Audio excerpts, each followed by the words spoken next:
Yes, all. Very good morning once again. And today I'm going to discuss about one important thing.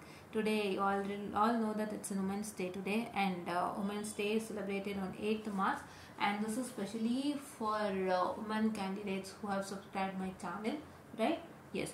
So actually, Women's Day is celebrated on 8th March to like kind of ಹೆಣ್ಣು ಮಕ್ಕಳ ಒಂದು ಸಾಧನೆಯನ್ನು ಎತ್ತಿ ಹಿಡಿಲಿಕ್ಕೆ and ಹೆಣ್ಣು ಮಕ್ಕಳಿಗೋಸ್ಕರನೇ ಒಂದು ದಿನವನ್ನು ಆಚರಿಸ್ತಾ ಇದ್ದಾರೆ. So this is one important thing today. And ಇವತ್ತೊಂದು ದಿನ ಬಂದ್ಬಿಟ್ಟು ತುಂಬ ಒಂದು ಒಳ್ಳೆಯ ದಿನ. ಸೊ ಇವತ್ತಿಂದ you all start with the resolution that we womens can do anything, right? ನಾವೇನು ಬೇಕಾದ್ರೂ ಮಾಡ್ಬೋದು ಅನ್ನೋ ಒಂದು ರೆಸಲ್ಯೂಷನನ್ನು ನೀವು ಇಟ್ಕೊಳ್ಳಿ. Okay, so women empowerment is very important because see, on the time only there was only a period wherein gents were working and women were into the house doing the household chores and all others, and they were looking at the houses itself. Okay, ಮನೆ ನೋಡ್ಕೊಳ್ತಿದ್ರು, ಬೇರೆ ಎಲ್ಲೂ ಹೋಗ್ತಿರ್ಲಿಲ್ಲ ಹೆಣ್ಮಕ್ಳು, and only gents has to go out and work and bring the money and feed the whole family, right? But now it's not.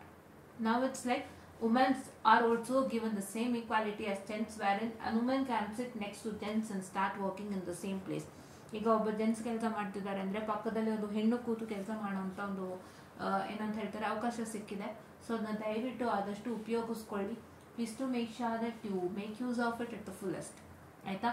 So ಯಾರೆಲ್ಲ ಇವಾಗ women candidates ಇದ್ದಿರೋ card subscribe to my channel and who watching it, ಎಲ್ಲರಿಗೂ ನಾನು ಹೇಳೋದಿಷ್ಟೇ, ನಿಮ್ಮಲ್ಲಿ ಯಾರಿಗಾದರೂ ತೊಂದರೆ ಆಗಿರ್ತಾರೆ, ಈಗ ನನಗೆ ಈ ಸಬ್ಜೆಕ್ಟ್ ಕ್ಲಿಯರ್ ಆಗ್ತಿಲ್ಲ, ಬಿಲ್ ಏನೋ ಇಶ್ಯೂಸ್ ಆಗ್ತಿದೆ ಅಂತ, ಯಾವುದೇ ಭಯ ಬೇಡ, ಹೆದರಿಕೆ ಬೇಡ, ಈಸಿಯಾಗಿ ಮಾಡ್ಕೋಬೋದು. ಏನೇ ಪ್ರಾಬ್ಲಮ್ ಇದ್ರೂ ಹೇಳ್ಕೊಳ್ಳಿ. I help you out in bringing out from that trauma, and ನೀವು ಕೂಡ ಒಂದು ಒಳ್ಳೆ ಪೊಸಿಷನ್ಗೆ ಹೋಗ್ಬೋದು, ಆಯಿತಾ? And I wanted to tell one thing here is all the womens has to get educated. ಪ್ರತಿಯೊಬ್ಬರು ಎಜುಕೇಟೆಡ್ ಆಗಿದ್ದರೆ ನಮ್ಮ ಕಾಲ ಮೇಲೆ ನಾವು ನಿಂತ್ಕೋಬೋದು. See, it is like when a woman gets married, so that woman has to ask everything for the gents. ಅವ್ರು ಓದಿಲ್ಲ ಅಥವಾ ಕಡಿಮೆ ಓದಿದ್ದು ಮನೆಯಲ್ಲೇ ಇರೋರಾದರೆ ಪ್ರತಿಯೊಂದಕ್ಕೂ it is like asking for a gent stating that I need money for this, I need money for that. That's like kind of say ಅದೊಂಥರ ಬೇರೆ ಫೀಲಿಂಗ್ ಅದು. ಸೊ ಇವಾಗ ಪ್ರತಿ ಸತಿನೂ ಅಮೌಂಟ್ ಖಾಲಿ ಆದಾಗ ನಾವು ಹೋಗಿ ಅವ್ರನ್ನ ಕೇಳಬೇಕು, ಅದು ತಗೊಳ್ಳಿ ಅಥವಾ ಇನ್ನೊಬ್ರನ್ನ ಕೇಳಬೇಕು. ಸೊ ಇವಾಗ ಹೆಂಗಾಗಿದೆ ಅಂದರೆ ನೀವೇ ಅಬ್ಸರ್ವ್ ಮಾಡ್ತಿರ್ಬೋದು, ಇವಾಗ ಮಾರಿಡ್ ಕತೆನೇ ಬಿಟ್ಬಿಡಿ, ಬಿಫೋರೇ ನೀವು ಯೋಚನೆ ಮಾಡಿ. ಎಷ್ಟೋ ಸತಿ ನಿಮ್ಮ ಕೈಲಿ ದುಡ್ಡಿಲ್ಲ ಅಂದಾಗ ಸೊ ಸಡನ್ನಾಗಿ ದುಡ್ಡು ಬೇಕಾಗುತ್ತೆ, ನೀವು ಪೇರೆಂಟ್ಸ್ ಹತ್ರ ಹೋಗಿ ಕೇಳ್ತೀರಾ. ಎಷ್ಟೋ ಸಲ ನಿಮ್ಗೆ ಅನ್ನಿಸ್ಬೋದು, ಮುಜುಗರ ಅನ್ನಿಸ್ಬೋದು, ಎಷ್ಟು ಸಲ ಅಪ್ಪ ಅಮ್ಮಂಗೆ ಕೇಳೋಕ್ಕಾಗುತ್ತೆ ಅಂತ ಎಷ್ಟೋ ಸಲ ಅನ್ಸಿರ್ಬೋದು. So that is what is you feel, ಅದೊಂದು ರೀತಿ ಮುಜುಗರ ಫೀಲ್ ಆಗುತ್ತೆ. ಸೊ ನೀವು ನಿಮ್ಮ ಕೈಯಲ್ಲೇ ದುಡ್ದಾಗ you will be independent, you can do what ever you want. So ಹಾಗಾಗಿ want every woman to get educated because ಏನು ಗೊತ್ತಾ, ಎಷ್ಟೋ ಜನ ಇದನ್ನ ಅನುಭವಿಸ್ತಾ ಇರ್ತಾರೆ. ಓದ್ ಮುಗ್ದಿರುತ್ತೆ, ಕೆಲಸ ಸಿಕ್ಕಿರಲ್ಲ, ಎಲ್ಲದಕ್ಕೂ I want to ask parents, ಎಲ್ಲದಕ್ಕೂ ಪೇರೆಂಟ್ಸ್ ಕೇಳಬೇಕು, ಪೇರೆಂಟ್ಸ್ನ ಮಾಡಬೇಕು. ಎಷ್ಟೋ ಸಲ ದೇ ಫೀಲ್ ಇನ್ಸೆಕ್ಯೂರ್ ಅಂದರೆ ಒಂಥರ ಅನ್ನಿಸ್ತಾ ಇರುತ್ತೆ. ಎಷ್ಟು ಸತಿ ಹೋಗಿ ಅಪ್ಪ ಅಮ್ಮನ ಮುಂದೆ ಕೇಳೋದು, ಏನೋ ಒಂದು ರೀತಿ ಫೀಲಿಂಗ್ ಬರುತ್ತೆ. ಸೊ ಅದೆಲ್ಲನೂ ಹೊರಗೆ ಹಾಕಬೇಕು ಅಂದರೆ we all womens have to be empowered, strong, and we all have to work together to get secured our lifes. ನಮ್ಮ ಲೈಫ್ ಸೆಕ್ಯೂರ್ ಆಗಬೇಕಂದ್ರೆ ನಾವು ಕೆಲಸ ಮಾಡಬೇಕು, ನಾವು ದುಡಿಯಂಗೆ ಆಗಬೇಕು. ಸೊ ಇದೊಂದೇ ರೀಸನ್ ಅಲ್ಲ. So simple thing I wanted to tell you. ಈಗ ಒಂದು ಹೆಣ್ಣು ಒಂದು ಗಂಡು ಮದುವೆ ಆಗುತ್ತೆ. So that particular woman will be with her husband for so many years, and ಅವ್ರ ಹಸ್ಬೆಂಡಿಂದ ಏನೋ ಪ್ರಾಬ್ಲಮ್ ಆಗಿ she comes out. When she comes out, what problem? ಅವಳು ಹೊರಗೆ ಬಂದ್ಬಿಡ್ತಾಳೆ. ಆವಾಗ ಅವಳಿಗೆ ಒಂದು ಕೆಲಸ ಹುಡುಕೋಬೇಕು. She only has to stand herself and she only has to get money, earn, work ಮಾಡಬೇಕು, ತನ್ನ ಜೀವನ ತಾನು ಸಾಗಿಸ್ಬೇಕು. ಅಂಥ ಟೈಮಲ್ಲಿ ಅವಳು ಓದಿಲ್ಲ ಅಂದಾಗ what and all problem happens. ಒಂದು 8-10 ಕ್ಲಾಸ್ ಓದಿದ್ರೆ ಮನೆ ಕೆಲಸನೇ ಸಿಗೋದು ಅಲ್ವಾ? ಮನೆ ಕೆಲಸ ಹುಡ್ಕೊಂಡು ಹೋಗಬೇಕಾಗುತ್ತೆ. ಅಂದರೆ ಮನೆ ಕೆಲಸ ಸಿಗೋದು ಅಂತ ಬೇರೆನೂ ಸಿಗುತ್ತೆ, but you have to try. But ಆ ಸಡನ್ ಸಿಚುಯೇಷನ್ಗೆ ಅದೇ ಸಿಗೋದು, ಆ್ಯಂಡ್ ಆ ಟೈಮಲ್ಲಿ ಅವಳಲ್ಲಿ ಕಷ್ಟಪಟ್ಟು ವರ್ಕ್ ಮಾಡಬೇಕು. ಅದರಲ್ಲಿ ಎಷ್ಟು ಸಿಗುತ್ತೆ? ತುಂಬ ಕಷ್ಟಪಟ್ಟು ಬಂದು ಅದರ ಜೀವನ ಮಾಡಬೇಕಾಗುತ್ತೆ, ಸಾಗಿಸ್ಬೇಕಾಗುತ್ತೆ. This are all the problems that an women faces, right? ಆ ಥರ ಒಬ್ಬರ ಹತ್ರ ಕೈ ಚಾಚಿ ಹಣ ಕೇಳೋದು ಒಂದೇ ಪ್ರಾಬ್ಲಮ್ ಅಲ್ಲ, ಈ ಥರನೂ ಒಂದು ಪ್ರಾಬ್ಲಮ್ ಆಗ್ಬೋದು, ಹೌದಾ? ಸೊ ನೀವು ಹೆಂಗಿರ್ಬೇಕಂದ್ರೆ at any point of time, if I'm left with everything, if I'm left with nothing, I'm sorry for the distraction, if I'm left with nothing, ನನ್ನ ಹತ್ರ ಏನೂ ಇಲ್ಲ, ನನಗೆಲ್ಲ ಕಳ್ಕೊಂಡು I am standing in only one place very I don't have any routes to go. ಈಗ ನಾನು ಎಲ್ಲಿ ಹೋಗಬೇಕು, ನಾನೆಲ್ಲ ಕಳ್ಕೊಂಡೆ, ನನ್ನ ಹತ್ರ ಏನೂ ಇಲ್ಲ ಅನ್ನೋ ಒಂದು ಟೈಮಲ್ಲಿ ಏನಂತ ಹೇಳ್ತಾರೆ, ಅನ್ನೋಂಥ ಒಂದು ಟೈಮಲ್ಲಿ ನಾವು ನಿಂತ್ಕೊಂಡಾಗ only education can help us to empower our self. ನಮ್ಮ ಎಜುಕೇಷನ್ ನಮ್ಮ ಕೈಯಲ್ಲಿರುತ್ತೆ, ನಾವು ಧೈರ್ಯವಾಗಿ ಹೋಗಿ ಕೇಳ್ಬೋದು, ನಾನು ಇಷ್ಟು ಓದಿದ್ದೀನಿ, I have lots of knowledge, ಈ ಕಂಪ್ನಿಯಲ್ಲಿ ನಾನು ಕೆಲಸಕ್ಕೆ ಅಪ್ಲೈ ಮಾಡ್ತಿದ್ದೀನಿ ಅಂತ ಧೈರ್ಯವಾಗಿ ಮಾಡ್ಬೋದು. ಯು ಕ್ಯಾನ್ ಮೂವ್ ಆಗುತ್ತೆ. ಸೊ ಅದಕ್ಕೆ education is a very important key for womens empowerment. Here I am only speaking about education because I am more concern on womens education and empowerment, right? Womens education and empowerment. So ಹಾಗಾಗಿ ಇವತ್ತು ಅದ್ರ ಬಗ್ಗೆ ನಾನು ಮಾತಾಡುವಂಥ ಒಂದು ಸದವಕಾಶವನ್ನು ತೊಗೊಂಡಿದ್ದೀನಿ. So ಹಾಗಾಗಿ ಮಾತಾಡ್ತಾ ಇದ್ದೀನಿ. ದಯವಿಟ್ಟು ಯಾರೆಲ್ಲ ಹೆಣ್ಮಕ್ಳಿದ್ರ ಪ್ಲೀಸ್ ಟು ಗೆಟ್ ಎಜುಕೇಟೆಡ್. ಎಷ್ಟೋ ಕಡೆ ಆಗ್ತಾ ಇರುತ್ತೆ, 10-12 ಆಗಿದ ತಕ್ಷಣ 10th 12th ಮುಗಿಸಿದ ತಕ್ಷಣವೇ ಮದುವೆ ಮಾಡಿಬಿಡೋಣ. ಕೆಲವ್ರು ಹೇಳ್ತಾರೆ ಇನ್ನು ಎಷ್ಟು ಓದಿಸ್ತೀಯಾ, ಸ್ವಲ್ಪ ಅಲ್ಲೇ ಸ್ಟಾಪ್ ಮಾಡಿಬಿಡು, ಬೇರೆ ಮದುವೆ ಮಾಡಿಬಿಡೋಣ. See it is so easy. ನಿಮ್ಮ ಎಜುಕೇಷನ್ ನಿಲ್ಲಿಸ್ಬಿಟ್ಟು ಮದುವೆ ಮಾಡ್ಬಿಡ್ಬೋದು, but after your life will you sit at home? ಮನೇಲೇ ಕೂತ್ಕೊಂತೀರಾ? ಮನೇಲಿ ಕೂತಿದ್ರೆ ಹೆಂಗಾಗುತ್ತೆ ಗೊತ್ತಾ? 4 ಗೋಡೆ, ರೂಮು, ಅಡುಗೆ ಮನೆ, hall, washroom, master bedroom etcetera, that's all.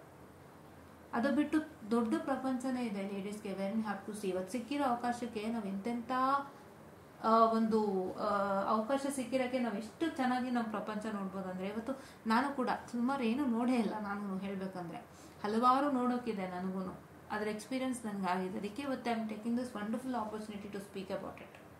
Correct? ನಾವು ಮನೇಲೇ ಕೂತ್ಕೊಂಡೆ, ಮನೆ 4 ಗೋಡೆ ಮಧ್ಯ, but you have lots of things to explore guys. ಇವತ್ತು ನಮಗೆ ಸಿಕ್ಕಿರೋ ಸದಾವಕಾಶನ ನಾವು ಉಪಯೋಗಿಸ್ಕೊಂಡು ಎಷ್ಟು ಮಟ್ಟದ ಎಕ್ಸ್ಪ್ಲೋರ್ ಮಾಡ್ತೀವಿ, ಅಷ್ಟರ ಮಟ್ಟದ ಒಂದು ಏನಂತ ಹೇಳ್ತಾರೆ, ಅಷ್ಟು ಮಟ್ಟದ ಒಂದು ನಾವು ಜೀವನನ ಚೆನ್ನಾಗಿ ಸಾಗಿಸ್ಬೋದು. ಓಕೆನಾ? ಆ್ಯಂಡ್ ಇನ್ನೊಂದು ಎಕ್ಸ್ಪ್ಲೋರಿಗೆ ಸಂಬಂಧಪಟ್ಟಂತೆ ಮಾತಾಡೋದಾದರೆ, ಎಕ್ಸ್ಪ್ಲೋರ್ ಮಾಡೋಕ್ಕೆ ತುಂಬ ಅವಕಾಶಗಳಿದೆ, ಬಟ್ ಅದಕ್ಕೆ ಎಷ್ಟೋ ಸಲ ಪೇರೆಂಟ್ಸ್ನೇ ಎಡಗಲಾಗುತ್ತೆ. ಹೆಣ್ಮಕ್ಳು ಇದನ್ನು ಮಾಡ್ಬೋದಾ? See, womens can go everywhere. ಅದು ಹೆಂಗಾಗ್ಬಿಟ್ಟಿರುತ್ತೆ ಅಂದರೆ, ಸೇಫ್ಟಿ, ಸೆಕ್ಯೂರಿಟಿ ವಿಚಾರಕ್ಕೆ ಸಂಬಂಧಪಟ್ಟಂತೆ ಒಂದು ಯೋಚನೆ ತಲೆಗೆ ಹೋಗ್ಬಿಡತ್ತೆ. ನಮ್ಮ ಈ ಕೆಲಸ ನನ್ನ ಮನೆ ಹುಡುಗಿ ಮಾಡ್ಬೋದಾ? ಎಷ್ಟು ಸೇಫ್ಟಿ ಇದೆ, ಎಷ್ಟು ಸೆಕ್ಯೂರಿಟಿ ಇದೆ, ಹೇಗೆ ಜೀವನ ಮಾಡೋಕ್ಕಾಗುತ್ತೆ? ಇವಾಗ ಎಷ್ಟೋ ಸಲ ಏನು ಗೊತ್ತಾ, ನಾವು ಇರೋ ಜಾಗದಿಂದನೇ ಇನ್ನೊಂದು ಜಾಗ ಕಳ್ಸೋಕ್ಕೆ ಪೇರೆಂಟ್ಸ್ ತುಂಬಾ ಯೋಚನೆ ಮಾಡ್ತಿರ್ತಾರೆ. ಬಿಕಾಸ್ ನಾವು ಯಾವತ್ತೂ ಥರ ಹೊರಗೆ ಬಿಟ್ಟಿಲ್ಲ. ಸೊ ನಾವು ತಕ್ಷಣ ಹೊರಗೆ ಬಿಟ್ಟಾಗ ಆ ಮಗು ಹೆಂಗೆ ಫೀಲ್ ಆಗುತ್ತೆ? ಒಂಟಿ ಇರ್ತಾಳೆ, ಎಷ್ಟೆಷ್ಟು ಟ್ರಾವೆಲ್, ಎಷ್ಟು ಗೋ ಟು ಹರ್ ಕಂಪನಿ ಅಲ್ಲ, ನಾವು ಯಾರು ಇರೋದಿಲ್ಲ, ಅವಳೇ ಒಂದು PG ಮಾಡ್ಕೊಬೇಕು, ಫುಡ್ ಮಾಡ್ಕೋಬೇಕು, ಎಲ್ಲ ನೋಡ್ಕೋಬೇಕು, ಪ್ರತಿಯೊಂದು ಅವಳ ಒಂದು ಹೋಲ್ ಆ್ಯಂಡ್ ಸೋಲ್ ಜವಾಬ್ದಾರಿ ಇರುತ್ತೆ. ಈ ಥರ ಥಿಂಕಿಂಗ್ ಮಾಡೋ ಪೇರೆಂಟ್ಸು ಇರ್ತಾರೆ. ಸೊ ಈ ಥರನೂ ಕೂಡ ಒಂದು ಪ್ರಾಬ್ಲಮ್ ಆಗುತ್ತೆ. ಸೊ ಹಾಗಾಗಿ ಇದು ಯಾವುದರ ಚಿಂತೆ ಇಲ್ಲದಂತೆ ಪೇರೆಂಟ್ಸು ನೀವು ದಯವಿಟ್ಟು ನಿಮ್ಮ ಹೆಣ್ಣು ಮಕ್ಕಳಿಗೆ ಆದಷ್ಟು ಏನು ಮಾಡೋಕ್ಕೆ ಅವ್ರು ರೆಡಿ ಇದ್ದಾರೆ ಅದಕ್ಕೆ ಸಪೋರ್ಟ್ ಮಾಡಿ. And this is one of the problem. It's not only for women, ಜೆಂಟ್ಸ್ಗೂ ಕೂಡ ಇದೊಂದು ದೊಡ್ಡ ಪ್ರಾಬ್ಲಮ್ಮೆ. ಹೆಂಗಾಗ್ಬಿಡುತ್ತೆ ಅಂದರೆ, ಪಾಪ ಅವ್ರು ಏನೋ ಓದಬೇಕು ಅಂತ ಆಸೆ ಪಡ್ತಾರೆ, ಏನೋ ಮಾಡ್ಬೇಕಂತ ಆಸೆ ಪಡ್ತಾರೆ, ಬಟ್ ಪೇರೆಂಟ್ಸ್ ಅದು ಯಾಕೆ ಅಂತ. ಬಿಕಾಸ್ ಎಲ್ಲ ಪೇರೆಂಟ್ಸ್ ತಲೆಯಲ್ಲಿ ಇಂಜಿನಿಯರಿಂಗ್, ಡಾಕ್ಟರ್ ಬಿಟ್ಟು ಏನು ಓಡ್ತಾನೆ ಇಲ್ಲ. ಇವತ್ತು life is like engineering doctor. ಇವತ್ತು ಇಂಜಿನಿಯರಿಂಗ್ ಹೆಂಗಾಗ್ಬಿಡಿದೆ ಅಂದರೆ, ಕಾಮನ್ ಪೀಪಲ್ ಮತ್ತು ಒಂದು ವಿಲೇಜಲ್ಲಿ ಇದು ಮಾಡೋವಂಥವ್ರು ಕೂಡ ತೊಗೊಳ್ತಾ ಇದ್ದಾರೆ. ಇವತ್ತು ಆ ಥರ ಆಗ್ಬಿಡಿದೆ ಇಂಜಿನಿಯರಿಂಗ್. ಒಂದು ಟೈಮಲ್ಲಿ ಹೆಂಗಿತ್ತು ಇಂಜಿನಿಯರಿಂಗ್ ಅಂದರೆ, ಇಂಜಿನಿಯರಿಂಗ್ ಮಾಡ್ತಿದ್ದಾರಾ, ವೆರಿ ಗುಡ್ ಅಂತ. ಬಿಕಾಸ್ ಯಾಕೆಂದರೆ ಇಂಜಿನಿಯರಿಂಗ್ ಮಾಡೋದೇ ಆ ಟೈಮಲ್ಲಿ ಒಂದು ದೊಡ್ಡ ಕನಸು. It's not so easy to get into engineering at that point of time. ಯಾರೋ ಮನೇಲಿ ಒಬ್ಬರು ಮಾಡ್ತಿದ್ದಾರೆ ಅಂದರೆ ತುಂಬ ಖುಷಿ ಆಗೋದು ಆ ಟೈಮಲ್ಲಿ. ಇವ್ರು ಇಂಜಿನಿಯರಿಂಗ್ ಮಾಡ್ತಿದ್ದಾರಾ ಅಂತ ಹೋಗೋದೇ ಎಷ್ಟು ಕಷ್ಟ ಆಯ್ತು ಅವಾಗ. ಇವಾಗ ಹೆಂಗಾಗ್ಬಿಟ್ಟಿದೆ ಅಂದರೆ, ಯಾರು ನೋಡಿದ್ರು ಇಂಜಿನಿಯರಿಂಗ್. ಮೆಡಿಕಲ್ಲೇ ಕಮ್ಮಿ ಆಗ್ಬಿಡಿದೆ ಇವಾಗ. ಮೆಡಿಕಲ್ ತಗೊಳ್ಳೋರು ಯಾರಂದರೆ ತುಂಬ ಗಟ್ಸಿರ್ಬೇಕು, ಧೈರ್ಯ ಇರಬೇಕು. ಆ್ಯಂಡ್ ಯೋಚನೆ ಮಾಡಿ ನಾನಲ್ಲಿ ಫೀಲ್ಡಿಗೆ ಹೋದರೆ ನಾನು ಧೈರ್ಯವಾಗೆಲ್ಲ ಪಾಸ್ ಮಾಡ್ತೀನಿ. ಎಷ್ಟು ಸಬ್ಜೆಕ್ಟ್ಸ್ ಇದೆ, ಎಷ್ಟು ವಿಷಯ ತಿಳ್ಕೋಬೇಕು, ಬುಕ್ಸ್ ಹೆಂಗಿದೆ ಅನ್ನೋದು ಗೊತ್ತು. ಅದನ್ನೆಲ್ಲ ಯೋಚನೆ ಮಾಡಿ ನಾನೊಂದು ಸಮಾಜ ಸೇವೆ ಮಾಡಲೇಬೇಕು, ನಾನು ಕಷ್ಟಪಟ್ಟು ಓದಲೇಬೇಕು, ನಾನು ಮಾಡ್ತೀನಿ ಅಂತ ಧೈರ್ಯವಾಗಿ ಹೋಗ್ತಿದ್ದಾರೆ. ಇವತ್ತು ಮೆಡಿಕಲ್ ಕಮ್ಮಿ ಆಗೋಯ್ತು, ಎಲ್ಲಿ ನೋಡಿದ್ರು engineering is having A value. But ಅದು ಹೆಂಗಾಗ್ಬಿಡಿದೆ ಅಂದರೆ, ಎಲ್ಲರೂ ಮಾಡ್ತಾ ಇರ್ತಾರಲ್ವಾ. ಸೊ ಯಾರು ಕೇಳಿದ್ರೆ ಇವಳು ಬೀನೇನ ಅಂತಾರೆ. Because everybody is doing the same. Correct ಅಲ್ವಾ? ಸೊ ಹಂಗಾಗ್ಬಿಡಿದೆ ಇವತ್ತೊಂದು ಕಾಲದಲ್ಲಿ. ಸೊ ಹಂಗಾಗಿ ಏನು ಅಂತಂದರೆ, ಆ ಥರ ಓಡ್ತಾರೆ ಪೇರೆಂಟ್ಸ್ ತಲೆಯಲ್ಲಿ. ಅದು ಓಡಬಾರ್ದು. ಫಸ್ಟ್ ಆಫ್ ಆಲ್ ಅದು ಓಡಬಾರ್ದು. ಪ್ರತಿಯೊಂದು ಓದಿಗೆ ಅದರದ್ದೇ ಆದ ವ್ಯಾಲ್ಯೂ ಇರುತ್ತೆ. ಆ್ಯಂಡ್ ಆ ಓದಿಗೆ ನೀವು ಎಷ್ಟು ಮಟ್ಟದ ಬೆಲೆ ಕೊಡ್ತೀರಾ ಅಷ್ಟು ಮಟ್ಟಕ್ಕೆ ಅದರಲ್ಲಿ ಸಕ್ಸಸ್ ಕಾಣ್ಬೋದು, ಫಸ್ಟ್ ಥಿಂಗ್. ಸೊ ಹಂಗಾಗಿ ದಯವಿಟ್ಟು I kindly request all the parents of girl childs to make sure that whatever the ambition they have, please to ಅವ್ರ ಆಂಬಿಷನ್ನ ಪರ್ಸ್ಯೂಸ್ ಮಾಡೋಕ್ಕೆ ಸಣ್ಣ ಅವಕಾಶ ಕೊಡಿ. ಓಕೆನಾ? ಇವತ್ತು ನಾನು ಇದನ್ನು ಮಾಡಲಿಕ್ಕೆ ನನ್ನ ತಾಯಿ ನನಗೆ ತುಂಬ ದೊಡ್ಡ ಸ್ಟ್ರೆಂತು. ಸೊ ಹಾಗಾಗಿ ಇವತ್ತಿನ ತನಕನೂ ಏನೇ ನಾನು ಮಾಡ್ತಿದ್ರು ನನ್ನ ಫ್ಯಾಮಿಲಿ ಫುಲ್ ಸಪೋರ್ಟ್ ಇದೆ. ನನ್ನ ಅಜ್ಜಿ ತಾತನೂ ತುಂಬ ಖುಷಿ ಪಡ್ತಾರೆ. ಒಂದು ನೀವುಗಳು ಹಾಕ್ತಿರಲ್ಲ ಕಾಮೆಂಟ್ಸು, ನನಗೆ ಸಕ್ಸೀಡ್ ಆಯಿತು ನಿಮ್ಮಿಂದ ಅಂತ, ಅದನ್ನ ನೋಡೋಕ್ಕೆ ನಮ್ಮ ಅಜ್ಜಿ ತಾತನ ತುಂಬ ಖುಷಿ. ಸೊ ಹೀಗೆ ನಾವು ಏನು ಆಂಬಿಷನ್ಸ್ ಇಟ್ಕೊಂಡು ಏನು ಮೂವ್ ಮಾಡ್ತಿರ್ತೀವಿ ಅದನ್ನು ನಮಗೆ ಸಕ್ಸೀಡ್ ಮಾಡಲಿಕ್ಕೆ ಒಂದು ಸಣ್ಣ ಅವಕಾಶ ಪೇರೆಂಟ್ಸ್ ಕೊಟ್ಟರೆ ನಾವು ಖಂಡಿತ ಸಕ್ಸೀಡ್ ಮಾಡ್ಬೋದು ಆ್ಯಸ್ ಎ ವುಮನ್. ಆ್ಯಂಡ್ ಪೇರೆಂಟ್ಸ್ಗೆ ಗೊತ್ತು ಸೇಫ್ಟಿ ಸೆಕ್ಯೂರಿಟಿ ಯೋಚನೆ ಇದ್ದೇ ಇರುತ್ತೆ. ಬಿಕಾಸ್ ಇರೋದೊಂದು ಹೆಣ್ಣು ಮಕ್ಕಳಾಗಿ ನಾವು ಸೇಫ್ಟಿ ಸೆಕ್ಯೂರಿಟಿ ನಮಗೆ ತುಂಬ ಮುಖ್ಯ ಅನ್ನೋದಿರುತ್ತೆ. ಬಟ್ ಅದಕ್ಕೂ ಮೀರಿ ಅವರು ಸಾಧನೆ ಮಾಡ್ತೀನಿ ಅಂತ ಹೊರಟಾಗ ಯಾರು ಅಡ್ಡ ನಿಲ್ಲಕ್ಕಾಗಲ್ಲ. ಸೊ ಪೇರೆಂಟ್ಸ್ ಆಗಿ ದಯವಿಟ್ಟು ಅವ್ರ ಆಂಬಿಷನ್ಗೆ ಸಪೋರ್ಟ್ ಮಾಡಿ. ಯಾವುದೇ ಒಂದು ಕೆಲಸ ಕೀಳಲ್ಲ, ಯಾವುದೂ ದೊಡ್ಡದಲ್ಲ. Everything is up to the mark when they succeed in that ಅಷ್ಟೇ. ಸೊ ಹಾಗಾಗಿ ನೀವು ಹೆಂಗಾಗ್ಬಿಡುತ್ತೆ ಗೊತ್ತಾ, ಇದು ಒಂದು ರೀತಿ ಸಮಸ್ಯೆ. ಈಗ ಹೆಣ್ಮಕ್ಳಿಗೇನೋ ಆಂಬಿಷನ್ ಇರುತ್ತೆ ಮಾಡಬೇಕು ಅಂತ, ಪೇರೆಂಟ್ಸ್ ಅದನ್ನ ವಾಪಸ್ ಮಾಡ್ತಿರ್ತಾರೆ. Why? Because if they start doing it, ಯಾರೋ ರಿಲೇಷನ್ಸ್ ಕೇಳ್ತಾರೆ. ಇವಾಗ say for example, if a girl child is starting to do BSc or BA, ಅವಾಗ ಸೇರ್ಕೊಂಡ್ಬಿಡ್ತಾರೆ ಅಂತಲೇ ಇಟ್ಕೊಳ್ಳಿ. ಯಾರೋ ಕೇಳ್ತಾರೆ ಏನು ಓದ್ತಿದ್ದೀರಾ, ನಿಮ್ಮ ಹುಡುಗಿ ಏನು ಓದ್ತಿದ್ದಾಳೆ ಅಂತ. ಏನು ಹೇಳ್ತಾರೆ? BA ಅಥವಾ BSc ಅಂತಾರೆ. ಅವಾಗ ಹೆಂಗೆ ಕೇಳ್ತಾರೆ ಗೊತ್ತಾ? BScನ ಯಾಕೆ, BA ಯಾಕೆ, B ಇಲ್ವಾ ಅಂತಾರೆ. ಸೊ ಆ ಥರನೂ ಕೇಳೋರು ತುಂಬ ಜನ ಇರ್ತಾರೆ. ಸೊ ಹಾಗಾಗಿ ಅದಲ್ಲ. ಏನು ಗೊತ್ತಾ, ಪ್ರತಿಯೊಂದು ಓದಿಗೂ ಅದರದ್ದೇ ಆದ ಬೆಲೆ ಇರುತ್ತೆ. ನಾವೆಷ್ಟು ಮಟ್ಟಕ್ಕೆ ತೊಗೊಂಡು ಹೋಗ್ತೀವಿ, ಅದನ್ನು ನಾವೆಲ್ಲಿ ಸ್ಟ್ಯಾಂಡ್ ಮಾಡ್ತೀವಿ, ಅದನ್ನು ತೊಗೊಂಡು ಹೋಗಿ ನಾವೆಷ್ಟು ಮಟ್ಟಕ್ಕೆ ಸದುಪಯೋಗ ಮಾಡ್ಕೋತೀವಿ. ಸೊ ಎಲ್ಲ ನಮ್ಮ ಕೈಯಲ್ಲೇ ಇದೆ, ನಮ್ಮ ಕಣ್ಣು ಮುಂದೆ ಇದೆ. ನಾವು ಸದುಪಯೋಗ ಮಾಡ್ಕೊಳ್ಳೋದ್ರಲ್ಲೇ ಇರೋದು ವಿಷಯ. ಇವಾಗ ಯೂಟ್ಯೂಬಲ್ಲೂ ಅಷ್ಟೇ. ನಾನು ಸಿಂಪಲಾಗಿ ಹೇಳ್ತೀನಿ, my channel name Excel Academy. And ನನಗೆ ಒಂದು ಪಾಯಿಂಟ್ ಆಫ್ ಟೈಮ್ ನನಗೆ ಸಬ್ಸ್ಕ್ರೈಬರ್ಸ್ ಇರಲಿಲ್ಲ. ತುಂಬ ಕಷ್ಟ ಆಯಿತು. ಒಂದು 6 ತಿಂಗಳು 8 ತಿಂಗಳೇ ಅಂದ್ಕೊಳ್ಳಿ. ಒಂದು 9-10 ತಿಂಗಳು ಕಷ್ಟನೇ ಆಯಿತು. ನಾನು ವೀಡಿಯೋಸ್ ಮಾಡ್ಕೊಂಡು ಬರ್ತಾಯಿದ್ದೆ, ಅಷ್ಟು ಜನ ಸೇರ್ತಿರ್ಲಿಲ್ಲ. ಆಮೇಲೆ ಬರೀ 19 ಸಬ್ಸ್ಕ್ರೈಬರಿಂದನೇ ಇತ್ತು ನನಗೆ. ಆ ಟೈಮಲ್ಲಿ ನನಗೆ ಒಬ್ಬರು ಯೂಟ್ಯೂಬರ್ ಇದ್ದರು, I want to name him, Lucky ಲಿಕೇಶ್ ಅಂತ ಒಬ್ರು ಯೂಟ್ಯೂಬರ್ ಇದ್ದರು. ಅವರು ಅದು ವೀಡಿಯೋಸ್ ನೋಡ್ತಿದ್ದೆ. ಅವರು ಹೀ ಸಜೆಸ್ಟೆಡ್ ದಟ್ ನೀವು ಚಾನಲ್ ನೇಮ್ ಇಡುವಾಗ ಕೀಪ್ ಅ ಡಿಫ್ರೆಂಟ್ ನೇಮ್. ನೀವು ನೇಮ್ ಇಡೋದು ಬೇರೆಯವರು ಇಟ್ಟಿದ್ರೆ, ಇವಾಗ ಎಕ್ಸೆಲ್ ಅಕಾಡೆಮಿ ಅಂದಾಗ ನೀವು ಯೂಟ್ಯೂಬಲ್ಲಿ ನೋಡಿ ಎಷ್ಟು ಬರುತ್ತೆ ಅಂದರೆ, you will get lots of excel academies where in my channel was not in existence. ನಂಗೆ ಸಿಗ್ತಾನೆ ಇಲ್ಲ ಎಲ್ಲಿ ಹುಡುಕಿದ್ರು. ಅದು ಯಾವುದೋ ಕಾರ್ಡ್ ಮೂವ್ ಮಾಡ್ತಾನೆ ಇದ್ದೀನಿ, ಸಿಗ್ತಾ ಇಲ್ಲ. ಆಮೇಲೆ ನನಗೆ after that I change my name to enlightened educators and started with video updates in the beginning. ತುಂಬ ಜನ ಸೇರೋಕ್ಕೆ ಸ್ಟಾರ್ಟ್ ಮಾಡಿದ್ರು. ಒಂದೇ ವರ್ಷದಲ್ಲಿ ನನಗೆ 1580 ಜನ ಸಬ್ಸ್ಕ್ರೈಬರ್ಸ್ ಇದ್ದಾರೆ, ಸ್ಟಾರ್ಟಿಂಗ್ ಫ್ರಮ್ ಜನವರಿ, 1.25 ವರ್ಷದಿಂದ. ಕರೆಕ್ಟ್ ಅಲ್ವಾ? This is how. ಏನು ಗೊತ್ತಾ, ಎಲ್ಲ ನಮ್ಮ ಕೈಯಲ್ಲೇ ಇರುತ್ತೆ. ನಾವು ಎಷ್ಟು ಮಟ್ಟಕ್ಕೆ ಸದುಪಯೋಗ ಮಾಡ್ಕೋತೀವಿ, ನಮ್ಗೆ ಗೊತ್ತಿರಲ್ಲ ಇದನ್ನು ಹೆಂಗೆ ಬಳಸ್ಕೋಬೇಕು, ಹೆಂಗೆ ಮಾಡಬೇಕು ಅಂತ. ಸೊ ಅದು ನೀವು ಎಷ್ಟು ಮಟ್ಟಕ್ಕೆ ತಿಳ್ಕೊತೀರೋ ಅಷ್ಟರ ಮಟ್ಟಕ್ಕೆ ಒಂದು ನಮಗೆ ಒಳ್ಳೇದಾಗತ್ತೆ. ಅದರಲ್ಲಿ ಇನ್ನೇನು ಇಲ್ಲ, ಒಳ್ಳೇದಾಗತ್ತೆ. ಸೊ ಹಂಗಾಗಿ ದಯವಿಟ್ಟು all the womens, please to get empowered, please to get educated. ನೀವು ಎಂಥದೇ ಸಂದಿಗ್ಧ ಪರಿಸ್ಥಿತಿಗೆ ಸಿಕ್ಕಾಕೊಂಡ್ರು ಇನ್ ಫ್ಯೂಚರ್ ಆ್ಯಂಡ್ ಇವನ್ ನಾವು, ನಿಮ್ಮ ಎಜುಕೇಷನ್ ನಿಮಗೆ ಹೆಲ್ಪ್ ಮಾಡುತ್ತೆ. ನಿಮ್ಮ ಎಜುಕೇಷನ್ ನಿಮ್ಮ ದಳ ಮುಟ್ಸತ್ತೆ, ಬೇರೆ ಏನೂ ಇಲ್ಲ ಆಯಿತಾ? ಬೇರೆ ಏನೂ ಇಲ್ಲ. ಎಜುಕೇಷನ್ನು ನಿಮ್ಮ ದಡ ಮುಟ್ಸುತ್ತೆ. ನಿಮಗೆ ಏನಾದರೂ ಒಂದು ಐಡಿಯಾ ಇತ್ತು ತಲೆಯಲ್ಲಿಂದರೆ ಅದನ್ನು ಕೂಡ ಈಚೆಗೆ ಸಾಧಿಸ್ಬೋದು. ನಮ್ಮ ಪೇರೆಂಟ್ಸ್ ಕೇಳೋದಿಷ್ಟೇ, ಏನೇ ಆಸೆ ಇದ್ದರೂ ದಯವಿಟ್ಟು ಪೂರೈಸ್ಕೊಡಿ. ಬಿಕಾಸ್ ಅದು ಅವರ ಒಂದು ಆಸೆ ಆಗಿರುತ್ತೆ. ನೀವು ಅವ್ರ ಆಂಬಿಷನ್ಸ್ನ ಕಡಿದು ಹಾಕಿ ಅವ್ರ ವಿರುದ್ಧವಾಗಿ ಏನು ಅವ್ರಿಗೆ ಇಷ್ಟ ಇಲ್ಲ ಅದನ್ನು ನೀವು ಮಾಡಿಸಿದ್ರು ಅದೇನೂ ಪ್ರಯೋಜನ ಇಲ್ಲ, ಅದು ತಲೆಗೂ ಹೋಗಲ್ಲ. ಏನೋ ಒಂಥರ it will be like it's not a cup of tea for that particular. ಅದಕ್ಕೆ not a cup of tea ಅಂತ ಹೇಳೋದು. ಅಂದರೆ ಅದು ಕಪ್ ಆಫ್ ಟೀ ಅಲ್ಲ, ಬಟ್ ಅವರು ಏನೋ ಕಾರಣಕ್ಕಾಗಿ ತೊಗೊಂಡಿರ್ತಾರೆ ಅಂತ. ಕರೆಕ್ಟ್ ಅಲ್ವಾ? ಯಾವಾಗ ಒಂದು ಖುಷಿ ಅನ್ನೋದು ಸಿಗುತ್ತೆ ಅಂದರೆ, ನಾವು ಆಸೆ ಪಟ್ಟಿದ್ದನ್ನೇ ನಾವು ಮಾಡಿದಾಗ ನಮಗೆ ತುಂಬ ಖುಷಿ ಸಿಗುತ್ತೆ. ಅದರಲ್ಲಿ ಸಿಗೋಂಥ ಸಂತೋಷ ಬೇರೆ ಯಾವುದ್ರಲ್ಲೂ ಸಿಗೋಕ್ಕೆ ಸಾಧ್ಯನೇ ಇಲ್ಲ. This is one very important thing that I have to say. So ಹಾಗಾಗಿ ಎಲ್ಲ ಪೇರೆಂಟ್ಸ್ಗೂ ಹೇಳೋದಿಷ್ಟೇ, ನಿಮ್ಮ ಮಕ್ಕಳನ್ನ ಆದಷ್ಟು ಎಜುಕೇಟ್ ಮಾಡಿ, ಅವ್ರಿಗೆ ಏನು ಆಸೆ ಪಡ್ತಾರೆ ಅದನ್ನು ಅವರಿಗೆ ತೀರಿಸಿಕೊಡಿ. ಆ್ಯಂಡ್ ನೀವು ಕೂಡ ಅವ್ರಿಗೆ ವರ್ಲ್ಡ್ಗೆ ಎಕ್ಸ್ಪೋಸ್ ಮಾಡಿಸಿ. ಫಸ್ಟು ನೀವು ಮಾಡಬೇಕಾಗಿರೋ ಕೆಲಸ ಬೇಸಿಕ್ ಅಂದರೆ ಯಾರಿಗೇ ಆಗಲಿ. ಸೊ ಫಸ್ಟು ಅವರು ಒಂದು 5th 6th ಓದ್ತಿರ್ತಾರೆ ಅಂದಾಗ ಏನೇನಿರುತ್ತೆ ಅಂದರೆ ಈ ಥರ ಇದೆ. ಈಗ ಒಂದು ಪೊಲೀಸ್ ಆಗ್ಬೋದು, IPS ಆಗ್ಬೋದು, IAS ಆಗ್ಬೋದು, IRS forest service, IFS forest service ಆಗ್ಬೋದು, ಅಥವಾ ಈ ಥರ ಡಾಕ್ಟರ್ ಆಗ್ಬೋದು, ಇಂಜಿನಿಯರಿಂಗ್ ಆಗ್ಬೋದು, teacher profession and musician profession, dancer profession, ಏನೇನು ಪ್ರೊಫೆಷನ್ಸ್ ಇದೆ, ನಾವು ಏನೇನು ಮಾಡ್ಬೋದು ಅದಕ್ಕೆಲ್ಲ ಪ್ರಪಂಚಕ್ಕೂ ಒಂದು ಪರಿಚಯನ ಮಾಡಿಸಿ, ಆ ಮಗುಗೆ ಇಷ್ಟ ಆಗುವಂತಹ ಒಂದು ಏನು ಇಷ್ಟ ಆಗುತ್ತೆ ಅದರಲ್ಲಿ ಅದನ್ನೇ ಮಾಡಿಸಿಕೊಡಿ. They will make you proud without fail. And ಯಾವುದೇ ಓದನ್ನು ಕೀಳಾಗಿ ಕಾಣಬೇಡಿ. ಯಾವುದೇ ಏನಂತ ಹೇಳ್ತಾರೆ, ಓದನ್ನು ದೊಡ್ಡದಾಗಿ ಕಾಣಬೇಡಿ. ಎಲ್ಲ ಓದೇನೆ ಆಯಿತಾ? ಇವತ್ತು ಯಾವುದೇ ಓದಿನಲ್ಲಿ ದುಡಿದ್ರೂ ಕೂಡ ಅದು ದುಡ್ಡೇ. ಏನು ಗೊತ್ತಾ, ಫಸ್ಟ್ ಥಿಂಗ್ ಮನಃಶಾಂತಿ ಇರಬೇಕು. ಹೆಣ್ಣು ಮಕ್ಳಿಗೆ ಬೇಸಿಕಲಿ ಮನಃಶಾಂತಿ ಇರಬೇಕು, ಇಲ್ಲಾಂದರೆ ಅವ್ರ ಹೆಲ್ತ್ಗೆ ತುಂಬ ಅಫೆಕ್ಟ್ ಆಗುತ್ತೆ. ಮನಃಶಾಂತಿ, ನೆಮ್ಮದಿ ಇರಬೇಕು, ಕಿರುಕುಳ ಇಲ್ಲದಂತೆ ನೆಮ್ಮದಿಯಾಗಿ ಕೆಲಸ ಮಾಡೋವಂಥದ್ದು ಇರಬೇಕು ಒಂದು ಹೆಣ್ಮಗಳಿಗೆ. ಸೊ ಅದು ಬರಬೇಕು ಅಂದರೆ ಅವ್ರು ಯಾವ್ದು ಆಸೆ ಪಡ್ತಾರೆ ಅದನ್ನು ಮಾಡಬೇಕು ಆ್ಯಂಡ್ ಅವ್ರ ಜೀವನ ಸರಾಗವಾಗಿರಬೇಕು.